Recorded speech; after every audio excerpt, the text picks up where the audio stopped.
kalustugan, hindi malilimutan ang asaran na merong pikunan, lalo na rin ang unang niligawan, unang kabiguan.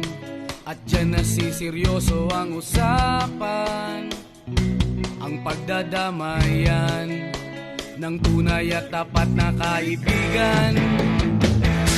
Kung mga buwan, kaibigan namang maaasahan. Oh, di na tayo mabata, edad may di nahahalata. Sa mga trip, unti-unti na tayo nagsasawa. Pero kahit ganon, barkadang matatag hanggang sa ngayon. Minsan man magkita, tiyak may kwela, yan ang aking mga tropa.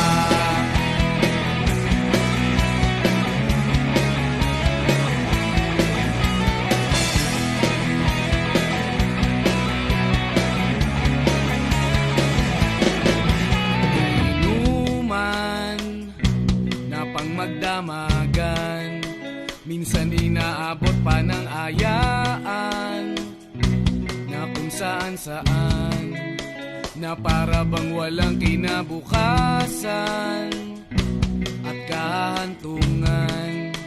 At dyan nasiseryoso ang usapan, ang pagpapayuhan ng tunay at tapat na kaibigan. Kung mga baliw, kaibigan namang